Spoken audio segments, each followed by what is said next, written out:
I want to make it very clear in the beginning, I'm not anti-government. I don't believe in terrorism. And I want to make it especially clear that there are a lot of good people in the FBI and the CIA, naval intelligence, army intelligence, military intelligence, NSA. Unfortunately, there are a few key people in key positions who have made a difference, a big difference, in what's happening in America today. So, looking back, my personal experiences, I retired from the FBI March 1979. At that time, I was in charge of the FBI Los Angeles Division. I had more than 700 personnel under my command. The Attorney General of the United States, Griffin Bell, asked me after I retired if I'd coordinate security for the Pan American Games. I did. I was a consultant in the 1984 Los Angeles Olympics. I was a consultant for former Governor Jerry Brown, California Narcotic Authority. So I do have credentials. My first major, and credibility, believe me. Now, if you read the internet, you may not think so, because there are some heavy-duty FBI informants out there like Stu Webb and Barbara Hartwell, who are MKUltra mind control victims, CIA mind control victims, who are making all kinds of disparaging remarks about me. But I don't want to deal with those people, because if you read their material, you'll see that it's designed to discredit people like me, former State Senator John DeCamp, and other leaders who are trying our best to expose what's happening in America today, and actually around the world. Let's go back to 1776, May the 1st. Adam Weishaupt was commissioned by the Rothschild family to set up the goals to control and take over the world with a one world government. Adam Weishaupt came up with 25 goals. Among these goals were control the press, corrupt the youth through sex and drugs, elect our own people meaning the Illuminati, to key positions in all levels of the government, city, county, state, and federal. And it goes on. The final goal was to take over the world, the one world government. Information is very well documented by William Guy Carr in his magazine, his book, Pawns in the Game. When I retired, I had no idea what was going on. I had no idea about the Illuminati. I had no idea about Adam Weishaupt.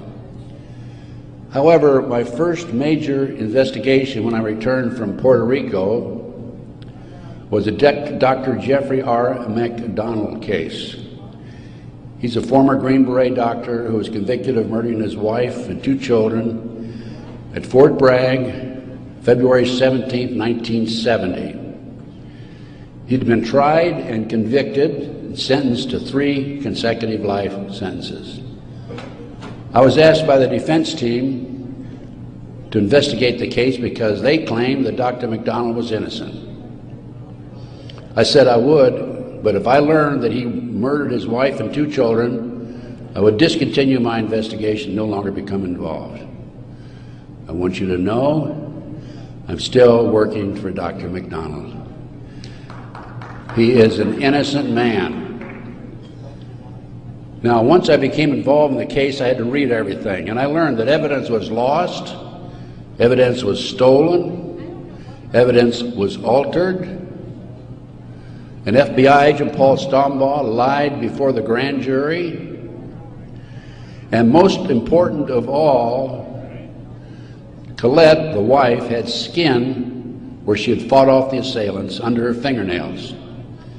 That skin was handed over to William F. Ivory, the chief investigator for the Army, and it has disappeared. 10 months into the case, October 25, 1980, I through a series of circumstances, I don't have time to go into the details now, obtained a signed confession from one Helena Stokely. I had 3 sessions with her, 10 days each, total of 30 days. Helena told me that Dr. McDonald did not commit those crimes, that they were committed by her satanic cult group. And I said to myself, what's this all about? I don't know anything about Satanism. I read about it in the Bible, of course, and that's about it. But as I delved into the case, I learned that drugs from Southeast Asia were being flown into the United States to various military bases in plastic bags in the bodies of the dead GIs. I further learned from Helena that her satanic cult group was involved in distributing these drugs up and down the East Coast. They were mad at Dr. McDonald because he was abusive to the cult members and the GIs who went to the civilian hospital where he was moonlighting for relief of some sort. So they went in and attacked him that night. There were a total of 7 involved in the crime. She named them all for me. Right now, today, I know where some of them are located. But to further check and document this, I went to the UCLA library, and I found out, in fact, in the Time magazine, January 1, 1973, there was an article about bringing drugs in plastic bags in the body cavities of dead GIs. There was no question in my mind Helena was telling the truth. I gave her a polygraph test and she passed. I had her examined by a psychiatrist and she passed. And as a matter of fact, the government themselves had given her a polygraph examination early in their investigation before I entered the case. And Byzantine, the Army polygraph operator, said that she thought that she was telling the truth. She thought she was there that night. Now, the most recent series of events in the McDonald case, now I'm telling you a little bit about the McDonald case because that's what woke me up as to what was going on. It was after that I started researching and went back and found out about the Illuminati. Illuminati/Satanism. It was after that I learned considerable more about what was going on. And the most recent information, Dr. McDonald, who's been in the penitentiary for some 25 or 26 years now, appeared before a parole board just 2 days ago, his first that he's ever appeared before a parole board. And the reason he had never appeared before is because, in his opinion, had he appeared before, it would be an admission of guilt. In this particular instance, he still claimed he was innocent, but he did appear before the board because he's a newlywed individual with a woman named Kathy. And of course, if you read the papers in the last 2 days, his parole was turned down, and the parole board made him eligible for another hearing in 15 years. This poor man not only lost his wife and 2 children, he has served 25 years in the penitentiary and another 15 years to go. He's 61 years old. I am still working the case. What are the latest developments on the case?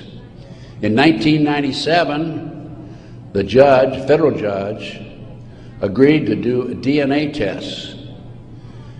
And they chose 15 individual pieces of evidence to be examined. However, the judge said that when you open the evidence envelopes, only the prosecutor can be present. Well, they opened the evidence envelopes. The prosecutor did. How many do you think were empty? 5. 5 evidence envelopes were empty. The skin under Colette's fingernails would have established Dr. McDonald's innocence alone. Now we have DNA authorized in 1997. Here we are in 2005. They still have not completed the DNA test.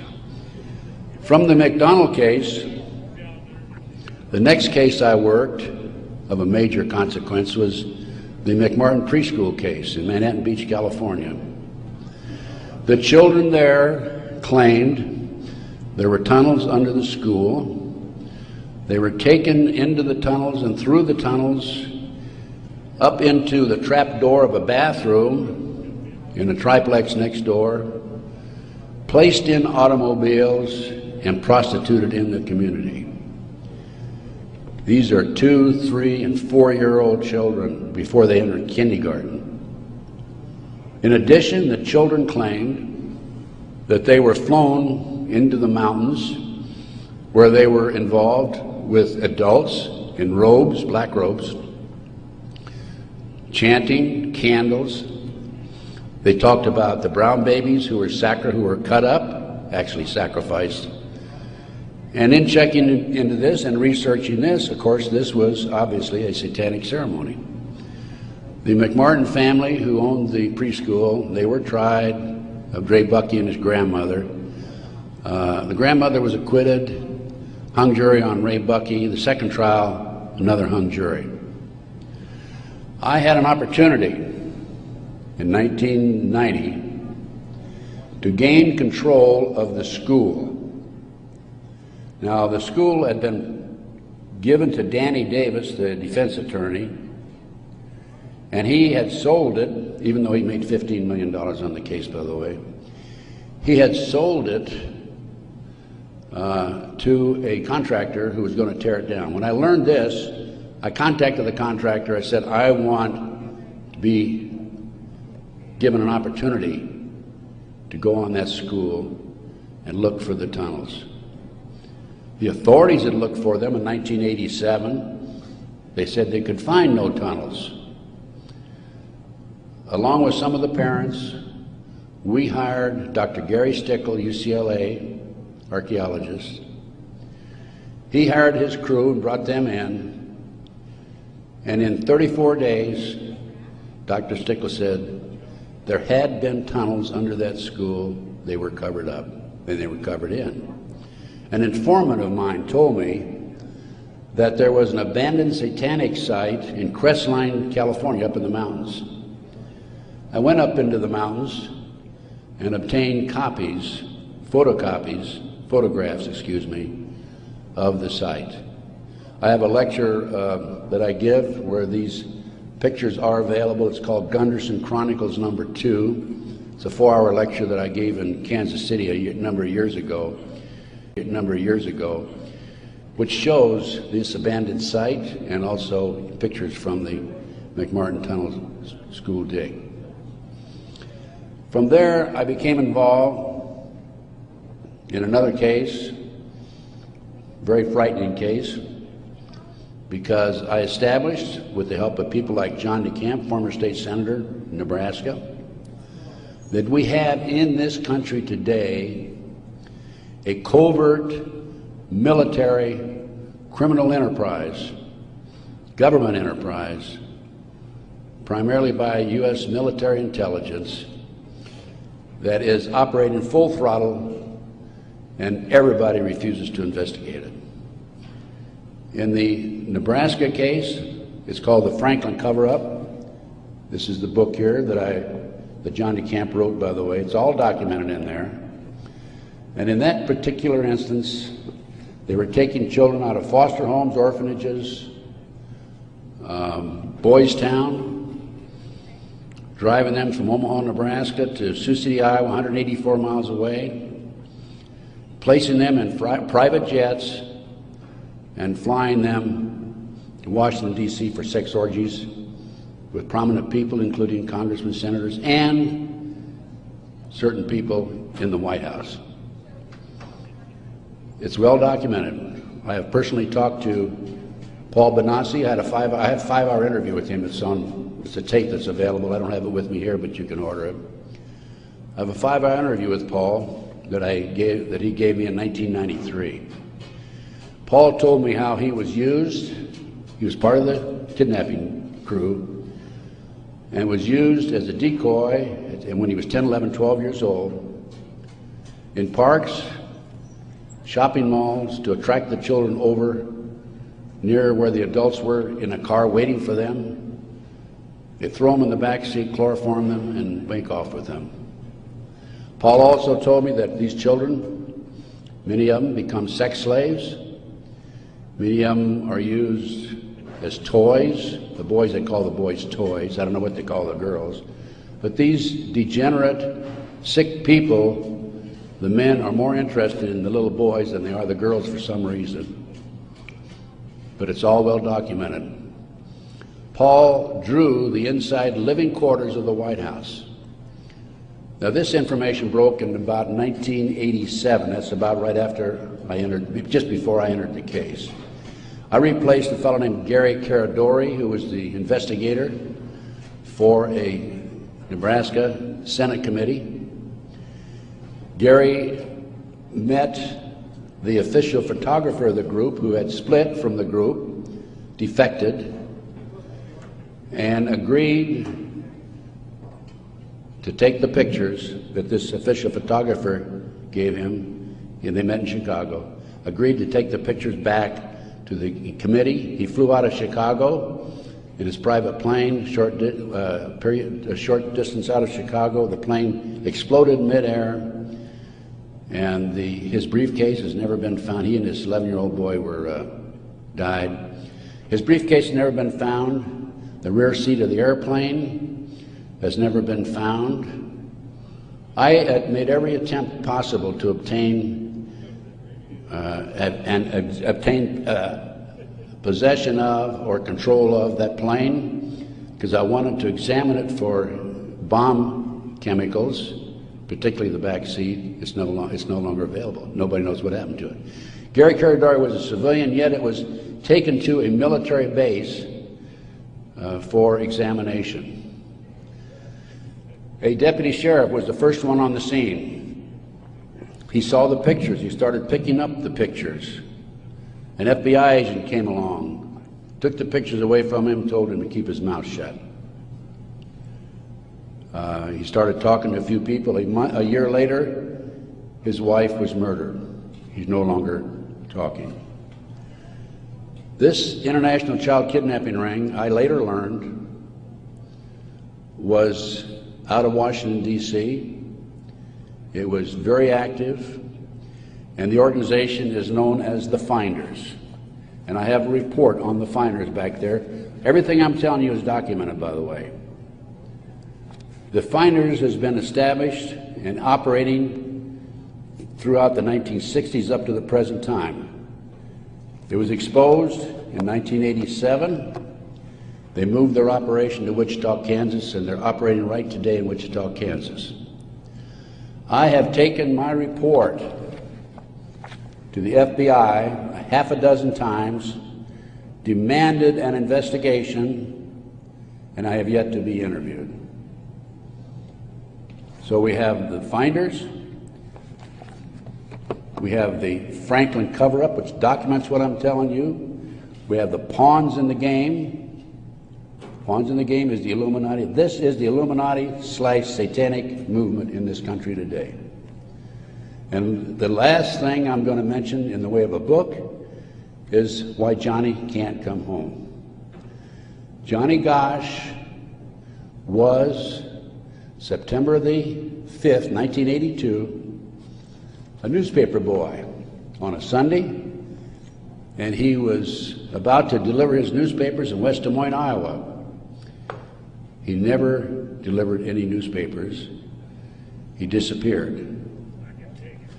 The mother, Noreen Gosch, was dumbfounded, didn't know what happened, demanded an investigation of the FBI and by the West Des Moines Police Department. The chief of police in West Des Moines said to her, even though he disappeared, we do not have any witnesses who saw him being grabbed and placed in a car or being taken control of. So we're not going to investigate it. The FBI used the same premise. They refused to investigate it.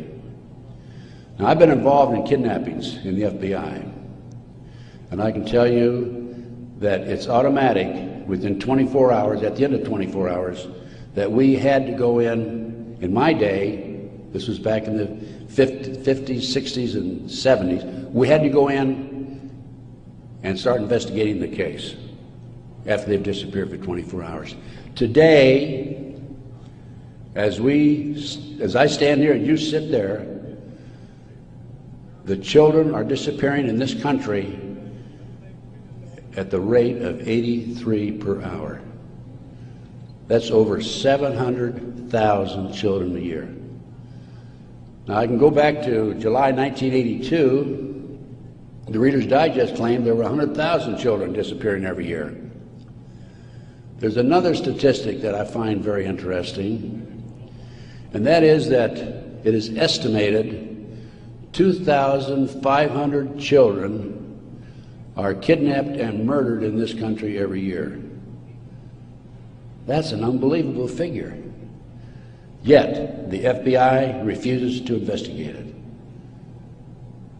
Now, after the Nebraska case, and part of the Nebraska case, most recently, we have a young man named Jeff Gannon, who has appeared in the White House using a fraudulent press pass. This has happened within the last month.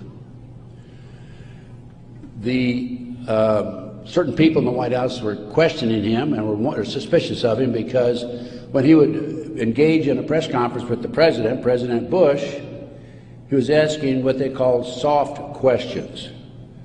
Soft questions meaning the president would have an answer for them, he'd look good. Somebody started checking into his background. They learned that he was actually an individual named Jim Guckert. This is all on the internet, by the way.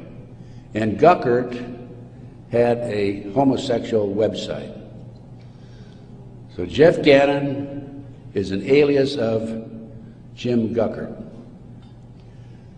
Now, his picture appeared in the internet, and he is believed to be Johnny Gosch, who was kidnapped September 5, 1982.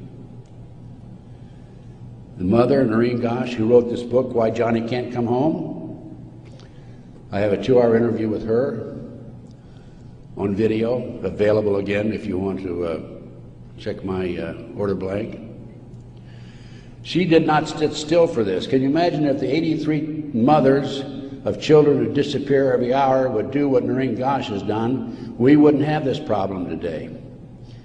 She went to the FBI, demanded an investigation. They refused to investigate. The police refused to investigate because the case tied into the Franklin cover-up. Some of our top politicians in the country, leading businessmen, Harold Anderson was identified by the children, past publisher of the Omaha World Herald. The head of the Nebraska Forestry Service was identified by these children. There 80 children came forward in this Nebraska case. And it goes, as I said, right up to the White House. In 1987, according to Paul Benassi, he was furnishing toys, or little boys, young boys, to the sick people, certain sick individuals, in the White House itself. I have the names of some of these people. No need to mention it here. Some of them are mentioned in the Franklin cover-up. But it does appear that Jeff Gannon is, in fact, Johnny Gosch. Noreen Gosch, the mother, has looked at the pictures. She believes it's Johnny Gosch because he has a scar on his right cheek about the size of a nickel. It's white. Gannon has a scar there also. Little Johnny Gosch had a birthmark on his left chest about 8 inches long. From looking at pictures of Jeff Gannon on the internet, it appears that he had a birthmark at one time, and there's been an attempt to erase it. I personally talked to one of the youngsters who was involved in this network. I've talked to several of them. And he assures me that Jeff Gannon is, in fact, Johnny Gosch. Well, how did Johnny Gosch get from West Des Moines, Iowa, 12 years old, all the way with a phony press pass into the White House as of a few weeks ago? Well, what happened to Johnny is that he was transported from West Des Moines, Iowa to Sioux City. He was placed on a farm for 3 weeks, sexually molested. He was taken to the mountains in Colorado, placed in a cage in a house of some sort, or a cabin, and then later he was used as a sex slave. They didn't kill him, they didn't sacrifice him, although a number of these kids are sacrificed in satanic ceremonies. Now, he escaped with another young man. They stole a car, and in 1997, Johnny knocked on his mother's door at 2:30 in the morning, Noreen Gosh, and said he wanted to talk to her. He was there with another young boy. He came in, he told Noreen, he says, "Mother, I was kidnapped. I've been placed in a covert military CIA-controlled, mind-controlled project and used as a sex slave."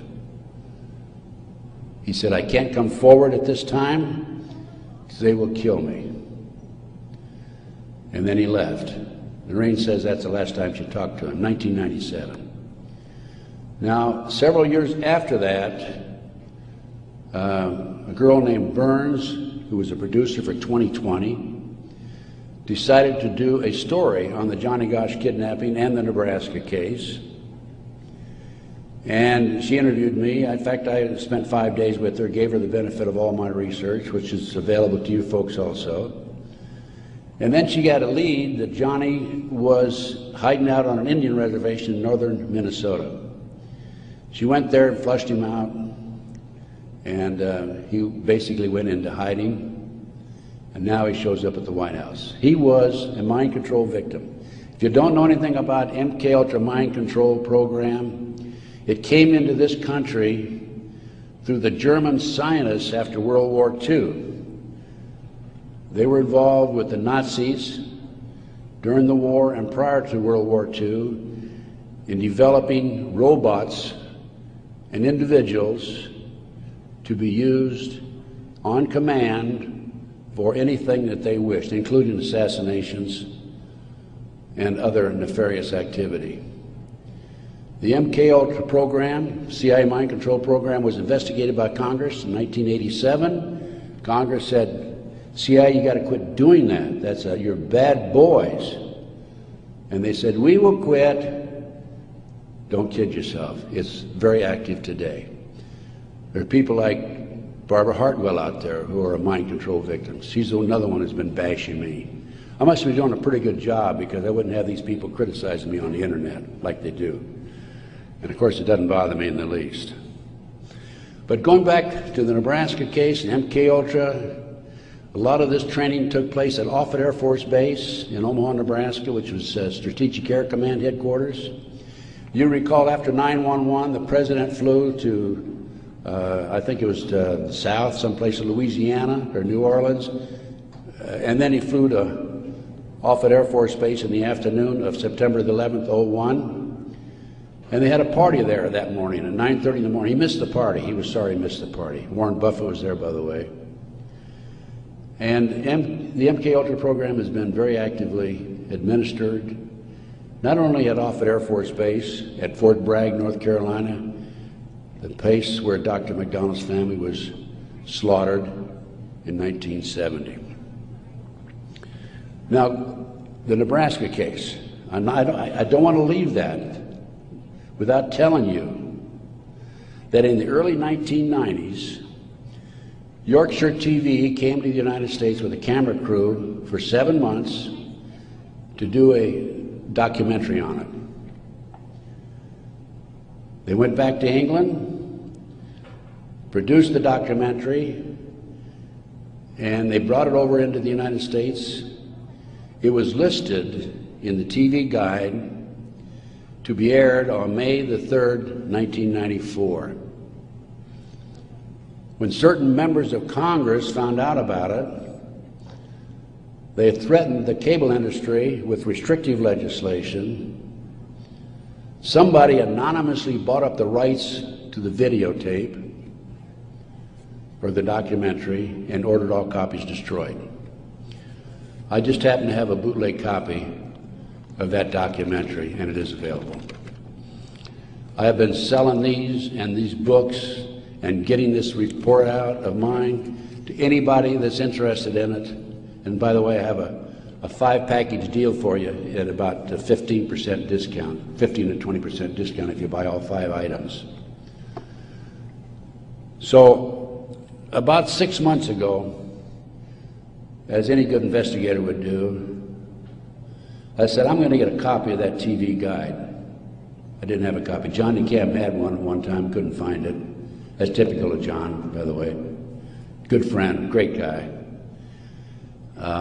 And so I said, I'm going to get my own copy. So I wrote to TV Guide people, and I received a copy of the TV Guide for May 3rd, 1994. 10 p.m. Discovery Channel. It's not listed. A nature show is listed instead on the new reprinted edition. I'm not going to be outfoxed by these people. I went to the Los Angeles Times TV log. It's listed, Conspiracy of Silence. I called a friend of mine in Philadelphia, and I said, check the TV log for the Philadelphia Inquirer. Conspiracy of Silence is listed in the Philadelphia Inquirer. The power of the press. They changed and reprinted the whole TV guide. It never has been shown publicly in the United States, and I doubt if it ever will be shown publicly. But as I said, it is available to you. Now, that's not the end of the story for me, because I am continuously probing, continuously working, continuously talking to various sources and putting it on paper and documenting and getting the word out. This is the direction that we have to go. Americans, for the most part, are oblivious to what's really going on behind the scenes. One of the things that, in addition to the McDonald case, that got me thinking was the Jack Kennedy assassination. So I checked into that, and by the way, I used to be in charge of the FBI in Dallas, and also I was in charge in Los Angeles after Dallas. So in checking into the Jack Kennedy assassination, I learned, no question about it, that it was a joint hit by the CIA and the Chicago mob. Sam Giancana, head of the La Cosa Nostra in Chicago, 3 days before he was to testify before Congress, was shot and killed, murdered. This encouraged me to do some more checking into some of these national terrorist acts that have taken place and other cover-ups in the United States. I interviewed the naval intelligence officer who on December 4th, 1941, received information that the Japanese were going to bomb Pearl Harbor. We had broken the secret code of the Japanese. He told me personally, on December the 4th, he gave it to his superiors. They passed it up the line. After Pearl Harbor, he was subpoenaed to testify before Congress. His boss called him in and said, don't worry about it, don't respond to the subpoena. Someday you'll know why. He never did testify before Congress. And he recently passed on, by the way. So we have not only a cover-up in these other areas, but looking at the national picture, Pearl Harbor. And look at Waco. The military was involved in destroying and shooting and killing, and also the FBI, women and children in Waco. They used tanks, military tanks, in violation of posse comitatus, which is a law that says the military cannot be used to enforce a civilian population. They got away with it. There's an interesting story. I did some research on Waco. As I've told you, I've done a lot of research. And in many instances, I've not only been there, I've done that, and I've been on the scene. I've spent most of my retirement money investigating these matters, including Oklahoma City, and I'll go into that in just a minute, 911 and so forth. But in Waco, there were 4 BATF agents who were shot and killed. Some of the Branch Davidians were tried, sentenced for these, quote, murders, and are serving prison terms today, probably for life. In researching the 4 BATF agents who were shot, I learned every one of them was shot in the head. Now, for those of you who have been in the military, that's a sniper shot. No question about it. One of them, the bullet, the trajectory of the bullet was from above, down through his lip, and into his body. Probably from a helicopter. It's interesting to note that these 4 men, BATF agents, at one time were all bodyguards for former President Bill Clinton. That was Waco. Ruby Ridge. Randy Weaver was set up by a BATF, Bureau of Alcohol, Tobacco and Firearms, informant.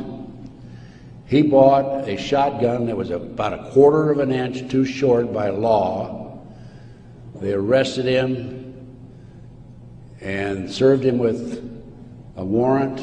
He refused to appear before the courts, and they sent an army after him. Horiuchi, the FBI sharpshooter, shot and killed his wife while she was standing in the doorway. He used to brag about what a great shot he was.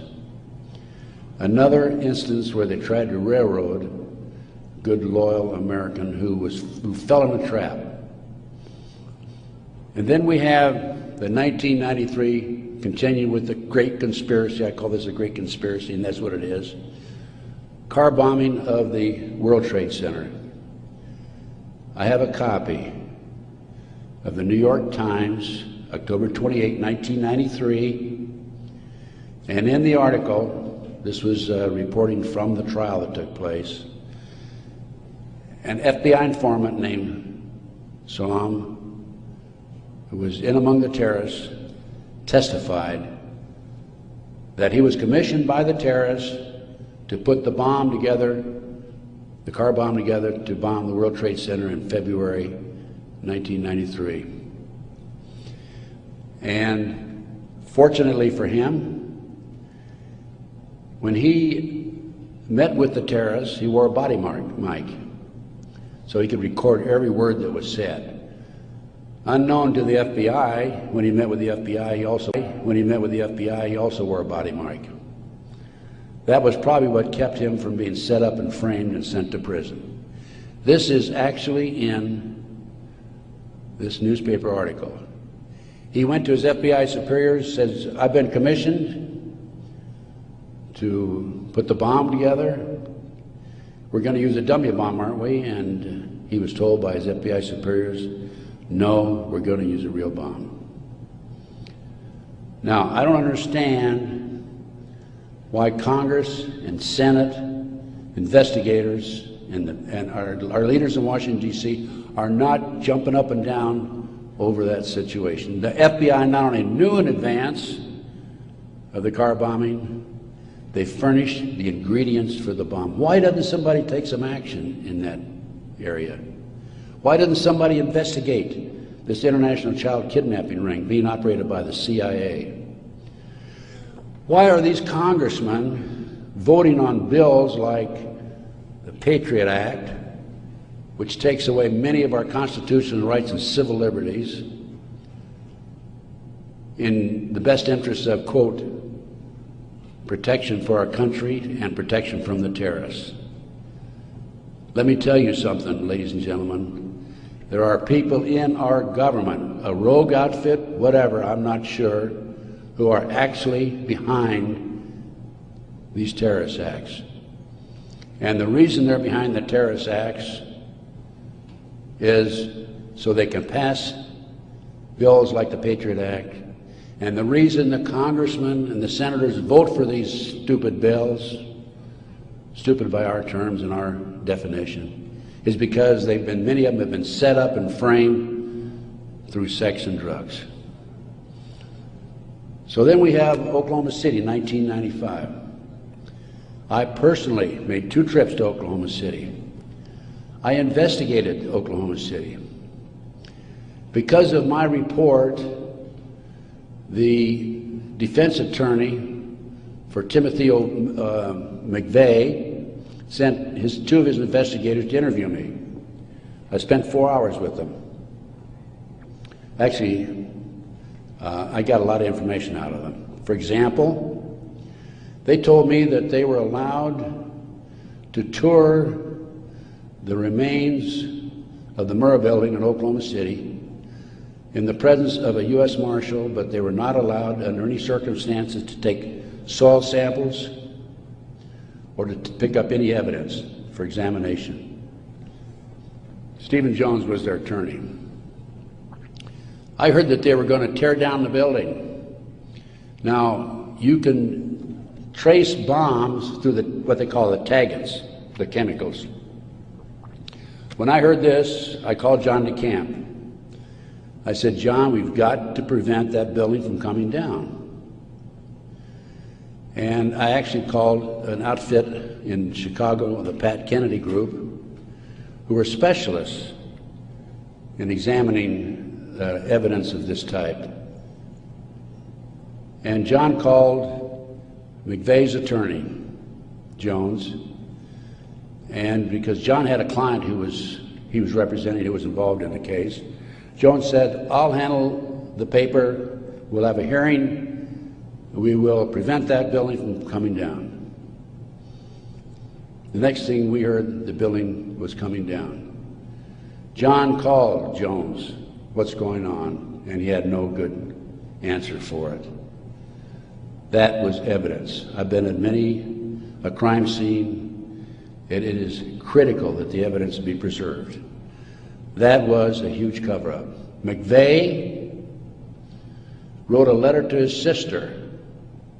McVeigh was in Special Forces. The government says, military says, oh no, he flunked out. He didn't flunk out. He was recruited out of Special Forces, according to him, a letter he wrote to his sister, to be trained to be a CIA assassin and also to work for the CIA international drug operation, both against the competition and for the CIA pro-drug people. McVeigh was, in my opinion, an MK-Ultra mind control victim. He was visited in prison in Oklahoma and in Colorado by Dr. Jolly West. This was secret, by the way. I happened to find out because I made some phone calls to the right people. Jolly West was one of the foremost leaders, along with Sidney Gottlieb, in the CIA's MK-Ultra mind control operation. Why would somebody like Jolly West go interview McVeigh, not only in Oklahoma but also in Colorado during the trial? Because he was a mind control victim himself. At one time, it was reported, I think in the U.S. News and World Report, that McVeigh had a microchip in his buttocks. Our military reportedly have been using microchips to keep track of their soldiers. The bomb in the truck allegedly was a fertilizer bomb. The government first announced that it was a 1,500-pound bomb and then a 2,500-pound bomb, and I think it ended up being 4,800 pounds. That bomb that was in the truck destroyed half the building. A 4,800-pound fertilizer bomb, ammonia nitrate fertilizer bomb, dissipates and did not have the potential, the possibility of destroying that much of the building. After the Oklahoma City bomb went off, I had a call from a friend of mine, Michael Riconosciuto. For those of you who are making notes, look up in the internet, R-I-C-O-N-O-S-C-I-U-T-O. Michael Riconosciuto. I've been working with Michael since the early 1980s, 82 is when I first met him. He was a CIA agent, operative for some 2 decades. He was also an FBI informant at one time. His father owned the Hercules Manufacturing in Silicon Valley, California. Hercules Manufacturing developed what is known as the electro-hydrodynamic gaseous fuel device, which is a highly classified bomb. The bomb was actually manufactured by Dyna Nobel out of Salt Lake City. Now, Michael, in the meantime, is in jail now, right today. In fact, I talked to him yesterday because he started to talk before the Brooks Committee about a very interesting case involving the Promise software. The Promise software was in a computer operation that developed all kinds of intelligence information on you and I and every citizen in America. The Department of Justice leased it for 2 years. At the end of 2 years, they refused to pay Bill and Nancy Hamilton the $10 million they owed them. Then the Department of Justice, through Earl Bryant, past president of United Press International, took that computer and sold it around the world. Sold it to the French, to the English, Israelis, the Canadians. Unknown to these foreign countries, the officials in these foreign countries, there was a trap door in the computer. Very clever, huh? A trap door secretly allowed us, the U.S. government, to retrieve all the information they developed. Michael Reconnaissance was the CIA agent who developed the trap door in the Promise software computer. And when Congress started to investigate it in the late 1980s, they called on Michael, and we want you to testify. Michael received a threatening phone call 2 weeks before he was to testify. He claimed from a fellow named Vietnix, Peter Vietnix, U.S. Department of Justice, if you testify, you'll be sorry. Michael testified anyway. A few weeks later, was arrested for drugs, is now serving a 30-year prison sentence because he dared to expose these nefarious activities by this rogue criminal enterprise operating within the confines of the U.S. government. I got off a little on, I gave you a little background on Michael. Going back to Oklahoma City now, I want you to understand who Michael is. He's not some guy walking down the street with a grocery basket looking for a recycling center, okay? He has credibility. Now, Michael called me right after the Oklahoma City bomb went off, and he said, Ted, he called from prison, by the way, that's my bomb, meaning that Hercules developed it. That was not an ammonium nitrate bomb. Now, when that bomb was tested in 1982, I happened to be with a group of intelligence agents in Palm Springs waiting for the results of that test. It was tested in Area 51. It was underestimated because the power, it was so powerful that 2 of the technicians died. They underestimated the strength of it. This, I'll call it a barometric bomb. This barometric bomb, according to Michael, was what was in the car, not a fertilizer bomb. I have an Oklahoma City report on that. So what did I do as an investigator? Well, I went to the Pickaninny Arsenal in New Jersey, and I gave him the contract number, which I obtained through a science magazine.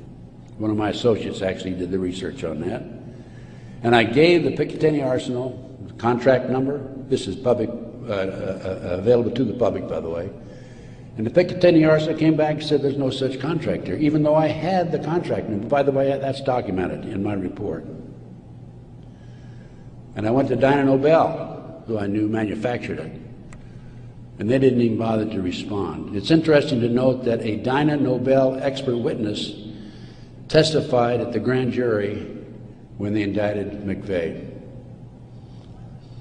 In September of 1995, some 5 or 6 months after the 19th of April, 1995, Oklahoma City, In September, there was I lost my train of thought there for a minute. Oh, there was an article in Fireman's Magazine. It was written by the editor of Fireman's Magazine. The information was obtained from the Oklahoma City Fire Department. And in that article, again, that's in my report, in that article, it states that 4 unexploded devices were taken out of the building.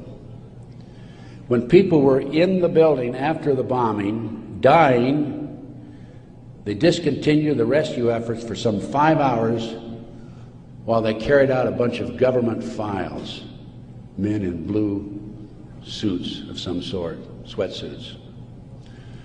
So what I'm telling you is Oklahoma City was perpetrated by certainly people other than McVeigh and Nichols, and now Roger Moore, if you read the paper recently, the gun dealer who claims that he was robbed of his guns in Arkansas and that money was used to finance the Oklahoma City bombing. Roger Moore has been accused by Terry Nichols of being involved in it. Roger Moore denies it. Roger Moore, at the time of the Oklahoma City bombing, was an FBI informant. I had an inside investigator in Oklahoma City tell me that there were at least 11 other individuals involved in Oklahoma City. Okay, that brings us up. We've gone through Pearl Harbor, Waco, Ruby Ridge, car bombing 93, Oklahoma City 95. That brings us up to 9/11. As I said, Michael's in prison. I'm his, quote, investigator of record, which means I'm like an attorney. I should have access to him on a regular basis. I represent this man. For a year prior to 9/11, actually a year and a half, I tried to get in and see Michael. He was in prison in northern Pennsylvania. I was in the Philadelphia area. The Bureau of Prisons would not allow me to see him. I finally was able to talk to Michael in January 2003.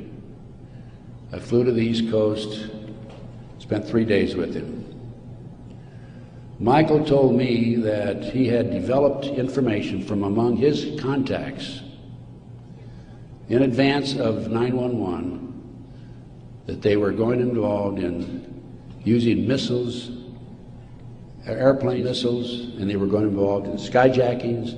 They were training Arab terrorists, and also he knew the identity of the person in the United States, an Arab who lived in Paterson, New Jersey, who was the leader of terrorist activity by the Arabs in this country. Now, Michael had this information because, you're saying, how can Michael develop this information being in prison?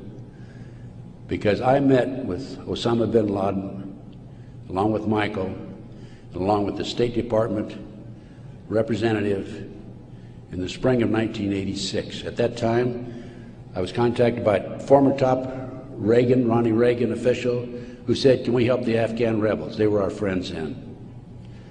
And I called Michael, I said, what do you think? And he said, let's meet. So there was a fourth fellow there. We didn't know at the time it was Osama bin Laden. Has actually used the name Tim Osman, traveling under a Turkish passport.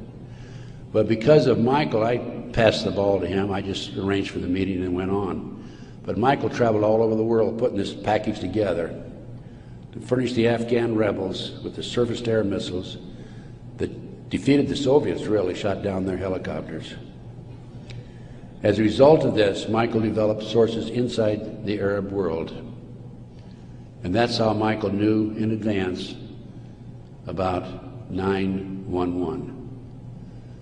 Michael told the FBI on March the 20th, 2001, about this plan to use skyjack airplanes and use them as missiles. He also furnished to the FBI one of his sources, one of his confidential sources inside the Arab group. The FBI interviewed him, threatened him with prosecution, and deported him. That man, along with his family, have disappeared. We think that they're dead. The FBI refused, absolutely refused, to look into this situation. More shocking is that Michael had the names of the people who were obtaining the false names of the people, the Arabs who were obtaining false passports. Had their names. He had the source who could furnish him that information. He told FBI agent Keith Kutry, March 20th, 2001, excuse me. He told Kutry, he says, I'll give you these names, the name of this person who was coordinating the whole project for the Arabs, providing I be given immunity and he be given immunity. Mr. Kutry, in spite of the fact he was armed with this information 6 months prior to 9/11, came back 2 days after 9/11 on the 13th and saw Michael in prison again. He accused Michael of being anti-government, anti-FBI, being a publicity seeker, and so forth, being disloyal. And so Michael, of course, didn't have much to say after that. Michael's still in prison, as I said. But we had this information, the FBI had this information, did nothing with it. Kutry admitted on September the 13th, admitted that the FBI did nothing with it. So after I visited Michael, excuse me, 2003, I felt it was important that I confirm that the FBI did meet with him. The Bureau of Prisons would not furnish Michael with the visitors list to confirm it. And so I started writing letters to the FBI through Senator George Allen. Oh, thank you. Thank you. And to confirm that he did in fact meet with them, I wanted to document it. I also asked for the identity of the other agent who was with Agent Kutry. And I had a terrible time. It took me a year and a half writing letters to the FBI to get them to admit that they'd interviewed Michael on March the 20th, 2001. I finally did have that information. That information is available again in one of my reports, my terrorism report that I have in the bag. So that basically brings me up to the present time. I think my time is up. But I feel compelled, as a former FBI agent, I had all this training, and I feel compelled to do everything I can to educate as many fellow Americans as I can as to what's going on behind the scenes. We have been operated and orchestrated primarily by U.S. military intelligence, covert criminal enterprise involving the FBI and the CIA, active in this country today. It's being covered up right from the beginning. They're using FBI informants to set up and frame people. By the way, they tried to frame me on a drug deal back in 1984. It didn't work. The girl that they used to try to frame me contacted me, said, I need to meet with you. We met, she told me the whole story. I took a signed statement from her. Her name is Pam Fawcett. And I said to Pam, Pam, you're working for these people, the DEA and the FBI, and Modesto, by the way. She was making phone calls to me. I said, you're working with the people trying to set me up. Why have you, and of course, in the phone calls, she kept saying, trying to get me to make admissions that had knowledge of a felony, and I wouldn't. I said, I don't have any knowledge of that. Or was involved in a felony, actually. I said, Pam, look, you were working with these people for 6 months. They gave you $2,000. You had the run of the FBI office. You had your own coffee cup. Why did you come to me and tell me this now? And I'd helped her, give her a little advice about her 14-year-old son in the interim, you know, talking back and forth as any individual would do who might be able to help.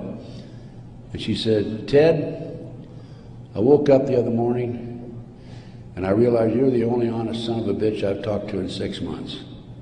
Those were her exact words.